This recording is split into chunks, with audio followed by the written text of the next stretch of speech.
Le choix de Libreville n'a rien d'anodin alors que la République de Madagascar est engagée dans son processus de refondation. Une mission conjointe des Nations Unies et de l'Union africaine a effectué une visite de travail au Gabon afin de s'imprégner de l'expérience gabonaise en matière de conduite de la transition. Cette démarche témoigne de la qualité de la coopération entre les Nations Unies et l'Union africaine dans l'accompagnement des États engagés dans des processus de transformation institutionnelle en faveur de la paix, de la stabilité et de la consolidation de la gouvernance sur le continent. Nous remercions le président de la République, malgré son agenda extrêmement chargé, de nous avoir reçus. En ma qualité d'envoyé spécial du président de la Commission pour Madagascar et le représentant spécial du secrétaire général des Nations Unies, c'était dans le cadre du travail que nous faisons à Madagascar, Madagascar traversant une transition. Nous avons voulu venir voir le président de la République ici à Libreville, la transition du Gabon étant un modèle maintenant du genre en Afrique. Nous avons voulu écouter le président et surtout avoir ses conseils pour aider Madagascar à sortir d'une transition, le modèle étant le modèle gabonais.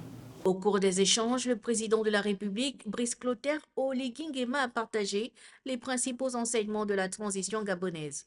Il a particulièrement insisté sur la nécessité de conduire un processus fondé sur l'inclusivité, le respect du calendrier de la transition, l'organisation d'un dialogue national participatif, ainsi que sur la préservation permanente de la paix, de la cohésion sociale et de l'unité nationale. Autant de principes qui ont permis au Gabon d'aboutir à une élection libre, crédible et transparente, ouvrant la voie à la restauration des institutions républicaines et au retour à l'ordre constitutionnel. C'est positif pour l'Union africaine et pour l'envoyé spécial que je suis et le secrétaire général, le représentant du secrétaire général.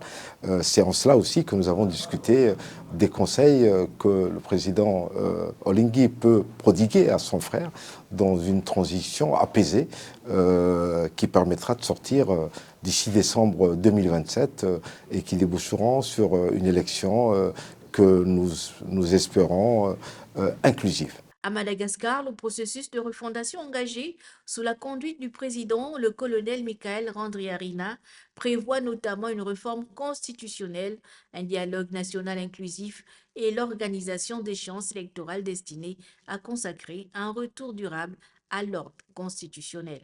En choisissant le Gabon comme cadre de cette mission d'échange, les Nations Unies et l'Union africaine reconnaissent la valeur de l'expérience gabonaise et réaffirment leur volonté d'encourager le partage des bonnes pratiques entre États africains dans un esprit de solidarité, de paix et de coopération.